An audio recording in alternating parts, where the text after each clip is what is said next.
to Ariel's Twilight Years, how to be a really, really, really old model. And I've got a friend visiting today, making a guest appearance. Yes. Hello, Tom. Hello, Ariel. Is it okay to call you Tom? It is, that is my name. Are we outing you? Is this going to cause terrible problems in your life? I don't suspect so, no. I don't think so No. either. So do you want to explain, instead of me just doing it, because I know I tend to dominate conversation, how we became friends? Yeah, like any other consumer of adult content and follower and customer of yours, I just started off by buying your content. First and foremost, I found your work on another site that you've modelled for. Then pretty much, pumped your name, Ariel Anderson, into Google, and voila, there's your clips for sale, there's your Twitter. So followed you on Twitter, and it pretty much led from there. So I started buying your content that appealed to me most of all, which was your upskirt art content. Ah! So that's first what started. And then I touched base with you directly over email to inquire about custom video.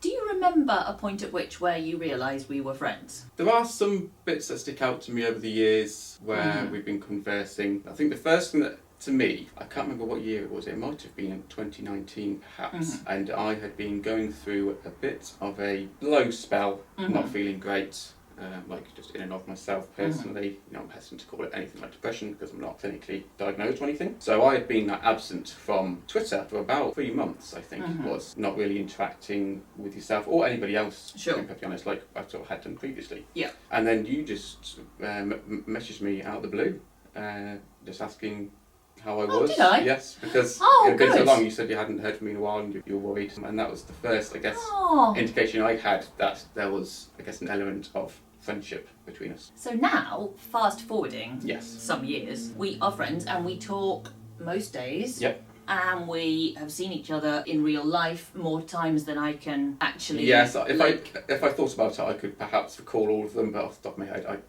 And we talk on FaceTime a lot. Exactly, yeah. And you are properly one of my friends. Now, this isn't the first time that someone I worked for or worked with has become a friend. Right. But it doesn't happen all the time. And obviously, I've got a lot of customers who I never become anything near to friends, however nice they seem and however nice they hopefully think I am. And at the point at which we became friends, I think this was a new type of friendship for you.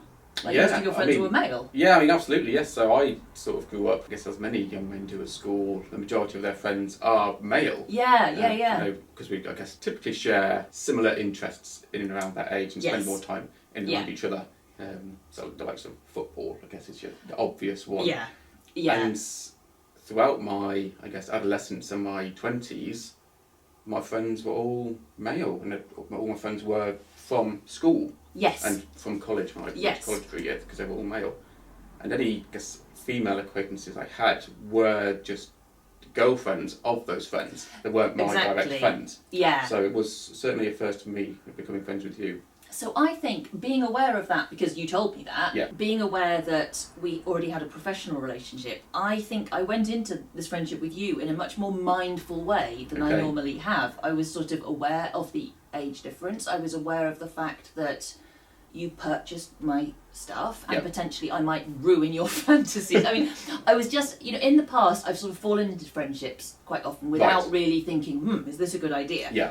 But with this one, I did feel a sort of duty of care, a sort of responsibility, and a kind of feeling that I really don't want to fuck this up. Right. So the reason we're making this video, friends, is because we thought it would be interesting to talk about how we manage this relationship, which potentially could be a bit problematic. Yeah. And I know that's quite a niche subject, but I thought when I was thinking about wanting to do it, what I really think this is about is how to have friendships with people of the opposite sex. Yes. And that is a thing that is a lot more applicable, because I think everyone should be able to do that, but lots of people don't have any friends of the opposite sex, and lots of people say you shouldn't have friends of the opposite sex, especially if you're in a relationship. Yes. So I thought it would be worth looking into that through the catalyst of our relationship. Yes, because as we talked about earlier off camera, I was talking to my mum about you. Yeah. I think it was like after the first or second time I'd met you. Yeah. And she asked me, so is this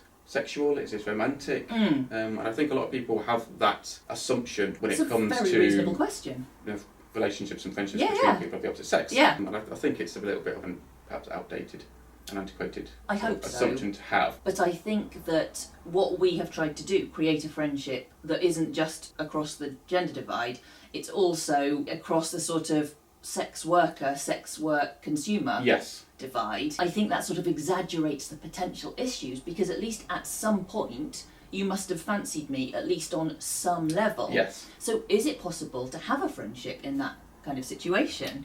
And I feel like, yes, it is. Yes, it is, because I fancy a lot of my male friends on some level. I mean, and I, so far, I've not assaulted any of them, which I'm very proud of myself for that. So, what we've both done separately is we've made notes, and we thought, to make it more entertaining, what we're doing, we're going to discuss the things that we are especially concerned about not doing. So rather than just congratulating ourselves on all the things we do, we're going to talk about basically the worst things we can think of that you could do if you were trying to have a friendship.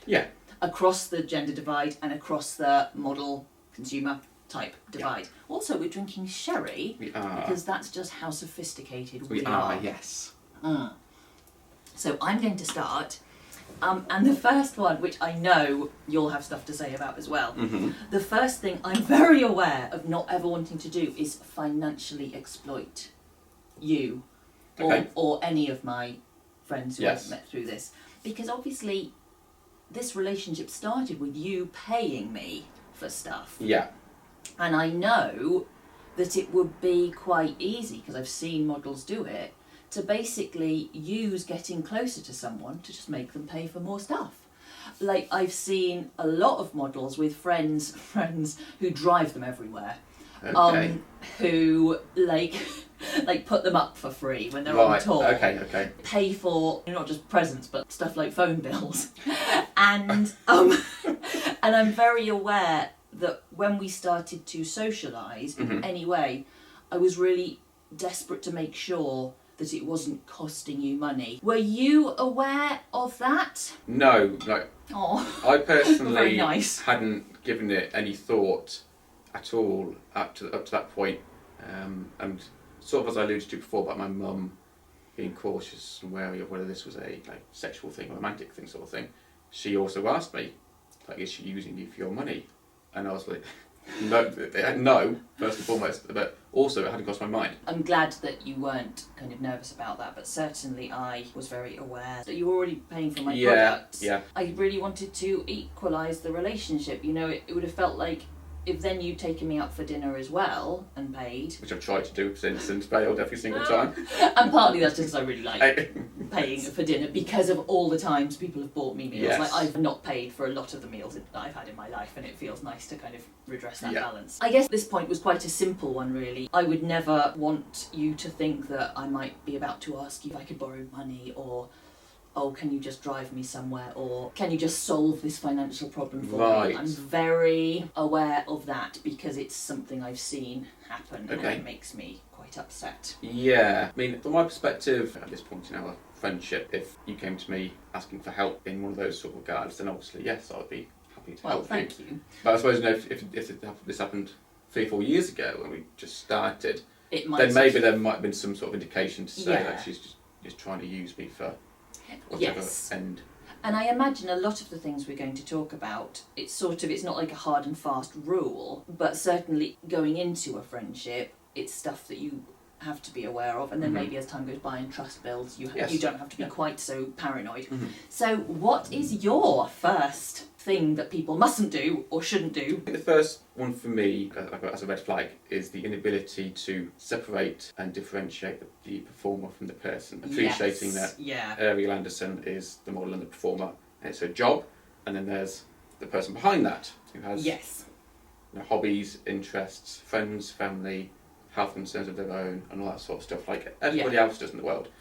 Is if people don't understand and appreciate that, then that's the first, and biggest red flag for me. Is if people think that is what they are. They are sexual object that offers sexual services 24/7 sort of thing.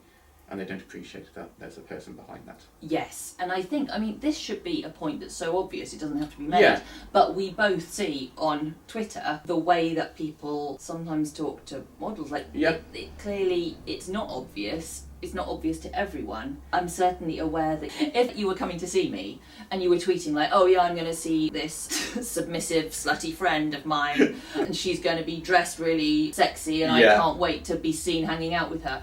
I know you would never say any of those things, but if you did, I would certainly be backing away from the friendship, for sure.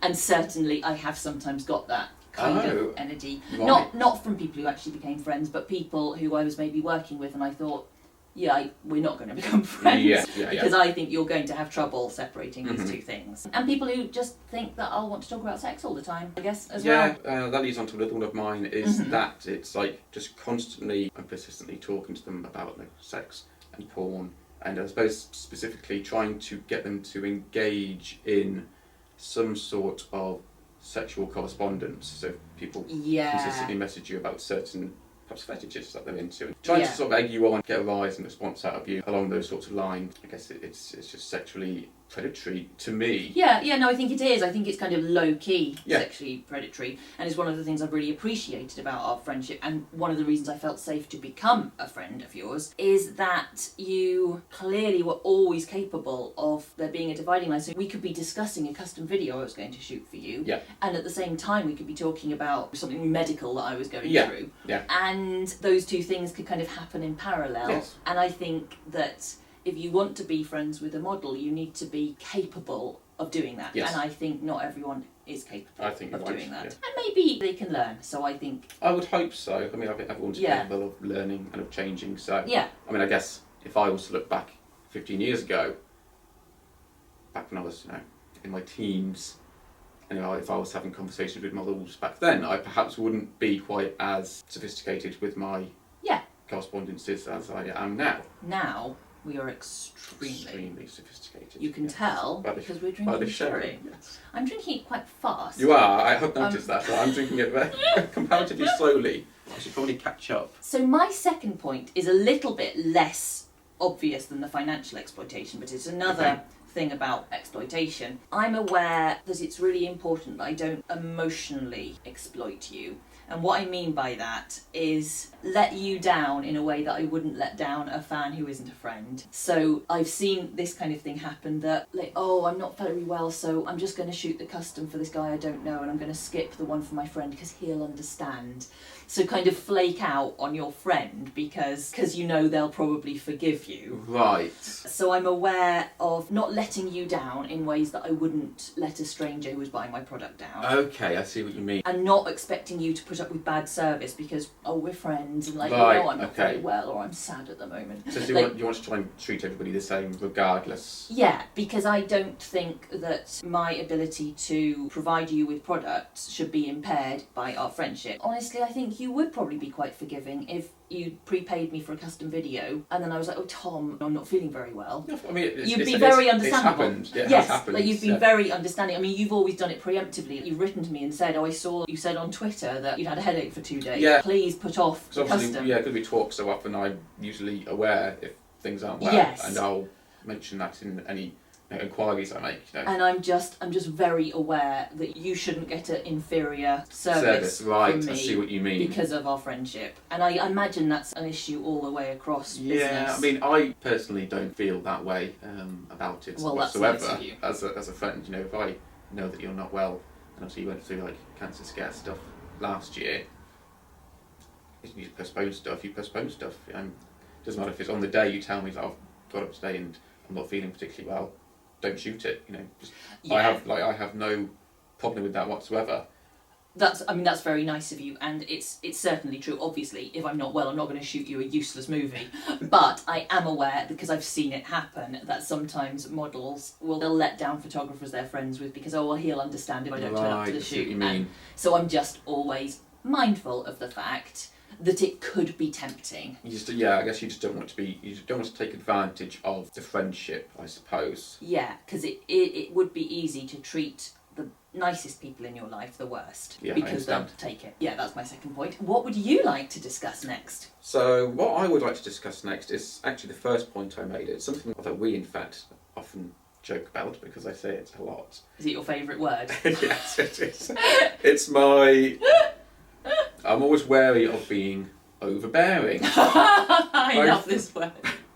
Both in my capacity as a customer and in my capacity as a friend. So What do you mean by that? And Yes. what I mean by that is persistently and constantly messaging you, be it DMs, OnlyFans DMs, be it emails, or whatever it might be, whatever sort of form of correspondence it might be. Not giving you an opportunity to sort of respond and get back to me, sort of being impatient and that sort of thing. I was always wary of, I look back at the past week, so I think, we talked every day past week. I don't want to message her today because she might think I've messaged her too much. If I've been interacting with your tweets several days in a row, I'll purposefully not interact with your tweets sort of for the next 2 days. Because I'm wary of me constantly being in your notifications and such. And I know you've mentioned before that you're aware of this because you know that as a model I'm probably getting a lot. Absolutely. And so I think you are very sensitive to that, given that you've never been a model on the internet. I was very impressed from the beginning how you seem to have the empathetic ability to imagine what my DMs might be like. Yes. And that really impressed me because I think a lot of people are not able to recognise that. No. Please. And certainly, because I'm quite an insecure friend, sometimes I worry that I'm messaging people too much, and I always look back over my DMs and, am I sending 2 messages to every one of them? Yes. Do I send 3 in a row before they reply? And I sort of inventory it. Yes. I'll look the past few days she messaged me first that day. I messaged her first that day and the day before. So it's it's her turn to message me first, so I won't message her again, sort of thing. It's like what we were saying earlier, isn't it? It's just trying to retain a level of equality. Yeah. Just making sure that it's not you barging into their life. Yeah. I appreciate you're not sat on your phone or your laptop 24/7 responding to fans and responding to fans. Yeah. So I don't expect an immediate response. You do that very well, I have to say. I know this isn't meant to be a video of us just congratulating ourselves, but you do it very well. Thank you. Because I get panicked, especially in the early stages of a friendship. I get panicked really easily if people love bomb me, overwhelm me. Okay. And I do tend to kind of pull back because I think I don't want to give them the impression that I'm going to be more available than I am. Yeah. So I've really appreciated it if you've done that. If I send a custom video inquiry, for example, and perhaps 2 weeks go by without hearing back, I don't think anything of it. I know that you're busy and I know that you'll get back to me when you have time to get back to me. Yeah. I imagine there'll be some people who don't sort of have that level of patience. They might send an email, Yeah. wait 2 days maybe, and then send another email and say, I know you haven't responded to me yet. Yeah, I mean, sometimes they don't even wait that long. Yeah. I got this furious email from someone who I'd replied to him the day before. Right. It was just a customer, it wasn't a friend. He wanted a custom video and it required me to liaise with 2 other performers. So I went off, messaged them, and the next day he sent me this furious, I will not be working with you. And it made me just think, you're an arse. But also, you've got no idea of how many customers I've got. I think you might be thinking I do 1 custom a week, and it's 3 a day, and the volume of email. So, yes, I like it when people can imagine. Yes, perhaps my work, my career and what it involves, I imagine lots of people's work involves emails. Yes. And mine does too, so I have an influx of emails every day, and sometimes I can get back to them immediately, and other times I can't. It'll take a week or 2 to respond to it. Yeah. So I know that models will find themselves in similar situations. So we are talking about pretty basic empathy. It is. I suppose perhaps the younger customers maybe aren't so familiar with these sorts of things or don't appreciate them. Yeah. Because certainly I myself, when I first started as a customer, didn't really appreciate much of what went into your work. Why would you know? Yeah. Yeah, exactly. And it's over the years I've come to understand just through first-hand, second-hand experience as a customer, and just talking to you about it and asking questions and how do you do this, how do you do that, and how do you do that. So now, whenever I submit a custom video inquiry, I'll have a very specific breakdown of I love how you do that. of what It's I want. so helpful. It's so helpful. If I write a 20-page script, I'll have a synopsis for you. Yeah, so you don't it's the keep best. referring to It is the best. But 5 years ago, I didn't do that. So actually, some of the skills that you learn as a good customer can transfer into friendship, which is useful. I agree with you over that one, that when people are overbearing, it certainly, in the early stages of a friendship especially, it does maybe pull back a bit. So I think you're right.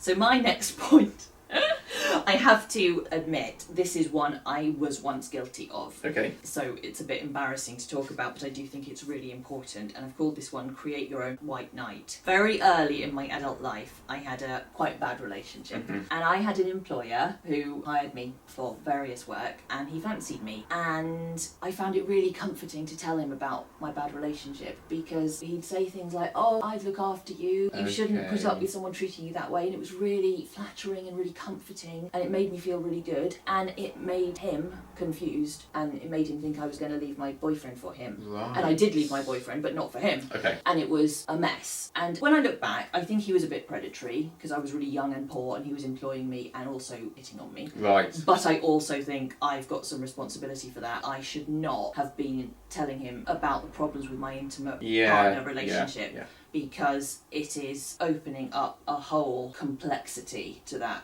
relationship. So I call it Create Your Own White Knight, because it's the idea of using a friend of the opposite sex to kind of complain about your partner, talk about all the ways they disappoint you and haven't supported you enough. Right. And you're basically sort of asking your friend to fill in all of those blanks. Again, I think it's quite an exploitative thing to do potentially. Okay. And I think especially if your friend of the opposite gender is single, I feel like potentially that might be quite confusing for them, because maybe they'll think, well, I'm sure I could look after her better than this arse she's always complaining about. Yeah. So now I think if I wanted to complain about Howell, I don't want to complain about Howell, but if I did, I'd probably go to a female friend, or maybe I'd go to a female married friend. Yeah. Of all the people to complain to, I don't think I'd be being very kind or responsible. Right. I'm not saying you try to go out with me, because I really don't feel like you would. No. But I would be aware of the potential for that, and it makes me very keen not to make that mistake ever again. I mean, I hope I'm being protective of my relationship with Howell,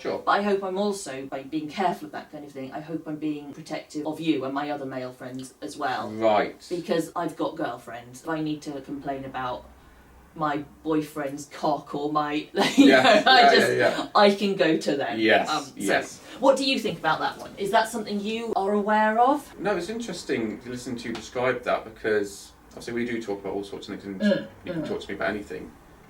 I guess perhaps it does boil down to what your relationship / friendship is with any given person. So if it's someone that you just started working with, then perhaps you're less inclined to talk about things like that in detail. But if it's somewhat like a good friend that you've known for years, sort of thing, then perhaps you're more trustworthy and you can talk about these sorts of things. Yes. But for me, myself, no, I haven't given any consideration to that.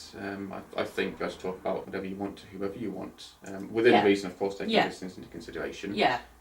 So for me, for example, it could also boil down to what that person is like themselves and what their intentions are, I guess, which you might not be privy to. Sure. So I myself, like you said, not interested in a romantic relationship for several reasons. You know that I think you're beautiful and all that sort of stuff, but I'm not interested in a romantic or sexual relationship. So I would never go into any sort of conversation or be led by any sort of conversation to thinking she's trying to lead me on or egg me on or suggest something. I'm glad that it doesn't feel like a sort of ever-present worry to you, but certainly it feels like a responsibility of mine. Of your own, yes. Because I made the mistake once. Right, and I see what you mean. Do feel bad about it. Yes. I know I could have handled it better. So if you hadn't made that mistake, do you think it would be something you would be wary of now? I really hope so, because I think your partner deserves privacy, but I think I'm extra careful because I did do it, and I know 22-year-old me made a stupid mistake. Yes, yeah. By kind of, I suppose, kind of romance of being the victim, like, everything's awful. I see. And sort of wanting the comfort, not just of a female friend, but of a man going, but you're so beautiful, you shouldn't be treated like that. Right. It was so immature. But you were 22, to be fair. I was. Thank you, that was very generous of you. What's your next one? I think this might be is this your last one? I'm not sure. My next one is about personal information. So what fans and customers shouldn't do is ask for and probe for personal information. That's a good one. And it's I suppose it's the opposite side of my one. Like, what if you were always going, but are you happy with your husband? Is there anything? Yeah. So it's personal information both insofar as their private life, but also just things like their name. So even as a customer of yours, I was aware of what your real name was for a long time. But you never used it. But I never used it because your Twitter is Ariel Anderson, your OnlyFans is Ariel Anderson, your email is Ariel Anderson. You always signed off your correspondences as Ariel, so I address you as Ariel. It would be like me talking to somebody called Stephen, for example, and if they signed off their email address as Stephen, I wouldn't call them Steve. No. Until they invited me. No, it feels like quite basic good manners, but again, as we know, having discussed it, a lot of people are not capable of realising that. Yes. And I know people sometimes take liberties just simply because they know this sort of thing, because you've modelled under your real name. Yeah. I guess they find it and they just, I don't know why they think they can use it, or they're trying to sort of establish some level of, I guess, personal relationship with you right off the bat because they know that about you. Yeah, I think they're trying to speed the relationship Yeah, up. exactly. Let's get to it more intimate terms. Yes. Of course, it has the opposite effect. It makes you go, God, this person doesn't understand boundaries. Exactly. And I guess it's a bit of a big red flag for models. I think you've done a very good job of kind of being interested and supportive without nosing into stuff that has ever made me feel uncomfortable, which I think is really impressive. Is there anything else in that point that you want to say, or is that... yes. Yeah, as you were sort of alluding to there, some models are more open to inviting questions about themselves. So you do your Q&A on OnlyFans and you invite personal questions. Yeah. But other models will be far less inclined to do that sort of thing. They use social media solely as like a marketing tool, whereas you do use it as a marketing tool. You use it to tweet out your everyday life. Yeah, I would probably assume, just as a given, that you don't ask anything personal. If they do Q&As, you can ask them politely, are you happy for me to ask about this, that, the other? Yeah. They can say yes, they can say no. Yeah, agreed. And I suppose, again, it really comes down to just having an awareness of boundaries. Yes. Because there aren't any hard and fast rules, because as you say, different models are different. But just being aware that there is such a thing as a boundary and being aware that you've got to find out where it is, it just feels like if you start off there, you probably can't go far wrong, really. One of the other things, as you sort of alluded to before, where people like just jumping straight in and using your real name, whether they do perhaps do that with the intention of trying to become a friend or trying to pursue some sort of romantic or sexual relationship, is, I guess that is the other thing to not do, is to not pursue those things. Like, when you asked me these questions and I was thinking about it, I thought it's difficult to think about these things and contemplate these things from the perspective of actively trying to become a friend, because I didn't. No. I just treated you as a human being, as I would anybody else, and over time, through our many correspondences in several years, just through that, the way I approached it and treated you as anybody else, just led to friendship naturally. Yeah, because I guess friendship should kind of happen organically. Yeah. If you're watching this video and you are thinking of, maybe I'm moving towards friendship with this person, I hope that we will still have some useful stuff to say about how to do it. I guess there's like simple things you could rattle off, like just be honest. So my next point for models becoming friends with people who've bought their product is don't assume that you're the main character in the relationship. I've seen sort of, I guess it's called main character syndrome. People talk about it quite a lot on social media at the moment, where people just assume that they're kind of the middle of the universe and everyone else is sort of an accessory. Okay. And I think it would be easy for me to do that because obviously I call you my fake nephew and I've also got a fake uncle and like a fake sister. I see what you mean. And stuff. And I'm aware you're not an accessory to my life. You're a whole person and you're the main character of your life. True. And so I'm aware of not letting all our conversations be based around my needs. Your needs are important too. Yes. And I hope that I've made it clear that if we talk about my health sometimes and you support me, it's equally important that sometimes we talk about your health and I support you. Yes. I'm certainly aware of just wanting a level of equality. You know, I don't want it all to be about my needs. We're on equal footing. It's not like I'm Marilyn Monroe and you're the T-boy. I sometimes see, especially between models and photographers, I've seen it. I've seen models basically kind of sometimes use photographers like a sort of like a kind of pet or like an accessory. Yeah. It's like a driver. I've never felt like that or like you never consider those sort of things. Good. I mean, in and of myself and how I feel about myself, you know, in the past, as we've talked about, I've had, as much everyone does, and I have self-esteem issues. Sure, yeah, of course. Over the past few years, recently, I've often wondered to myself, why does Ariel want to be my friend? I'm not, sort of thing like, I'm not worthy of being her friend, so why does she want to be my friend sort of thing? Yeah. I wasn't driven by not feeling equal to you, not you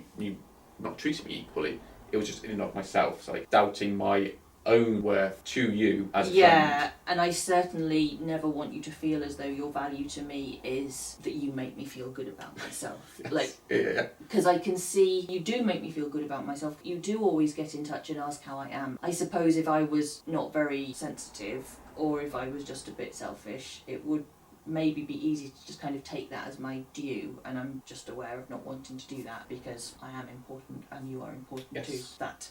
That. Do you have another point, or have we got to the end of yours? I'm sorry, I've got confused about numbers. I've made several points, and some of them have sort of merged into one another. I guess there's some simple customer etiquette that you should take into consideration, regardless of whether you're becoming a friend or not. Because if you get it wrong enough, you'll never become friends. Just simple things like bartering on custom video prices, changing custom video requests after you've already submitted your first request, and that is annoying. So you send an email, they say yes, but then you say, oh, can you just do this as well, sort of thing. That's like underhanded. Don't do that. Shouldn't really need saying. Pirating, stealing their work, or the work of anybody, for that matter. And as I alluded to earlier, with expecting to become their friend, also expecting to become their boyfriend/partner. First thing you should probably do is appreciate the fact that they've probably got partners or husbands already. Yeah. Now, if that thing happens, if you do become partner of a model, it will happen naturally over time. Yeah. As per any given, I guess, relationship does. Yeah. You shouldn't go out pursuing that initially. No, because you'll probably just make a massive sex pest of yourself. Yes, which would obviously come into conflict with previous points that we've made. Totally. I'm glad that you've not made this point, but don't sexually assault people, which you've not had to write down because it has not occurred to you that... Yes, don't sexually assault people, don't stalk people. Now, these are things that shouldn't need to be said, but... Because what you definitely won't end up with is friendship if you do that. Yes. My last point is one that has not come up for us, but sadly I've seen it happen, and it's that sometimes when models end their careers and retire, sometimes they dump the people in their life. So I've had it done to me by a model who retired, and I thought we were friends for life. And then I realised, no, I was a convenient friend. I was like a co-model that she could get work with, and I guess that's all I ever was. I've experienced it, but I've also seen it that I've got lots of photographer acquaintances and friends who will just say stuff like, she came on holiday with me and everything, and then after she retired, she stopped answering my calls and stopped answering my emails. And, I can just imagine how that feels when it was like one of the important friendships in your life. And then you realise, that was... I was just a client all that time. That's all I was. And so I'm certainly aware that if I was to retire from modelling, at the very least, I need to warn people who might think of themselves as friends. Obviously, I'm not going to dump my actual friends anyway, but even my clients, they need to know that this is part of me moving on in my life in a major way. It's not that they've done something wrong, because I know that's what I'd think. If someone just disappeared on me, I'd think, what did I do wrong? So I'm certainly aware if I ever retire, it's very important not to just abandon the friendships, because it's a really awful thing to do. And this shouldn't need to be said, but I've seen it. So no, it's interesting. I guess I've said this to a few of the points you've made. Is like, I've never considered that. I've never looked forward to get to the point where Ariel's retiring. You're going to stop shooting custom videos, me sort of thing. Someone did actually say to me, I'm surprised you're still replying to my emails now that you're an author. Oh God. The idea that someone would think, I'd be like, no, I'm not interested in this fetish photography anymore. I've written a book about it.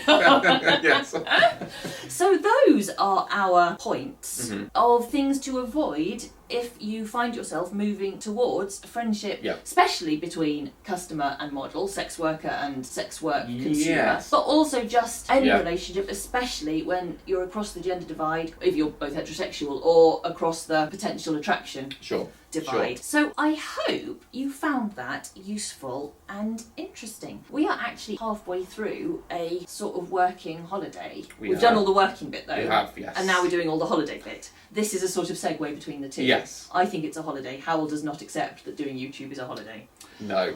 So now we're going to order fish and Delicious chips. Food. And then we're going to bake cookie dough, which I've already made. Yes, you haven't told me the dessert yet. We're going to bake cookie dough and eat it from a skillet while it's hot. Okay. In our pyjamas. And then we're going to watch Netflix documentaries. And drink sherry. And obviously I'm going to do it all in a bikini because I'm a model. Of course, yes. And I assume you'll be masturbating. I'll pay you for it. Thank you. That's what I was expecting. And maybe some sherry. So thank you, as always. Please like and subscribe. I should say that at the beginning because apparently it's more effective. Oh.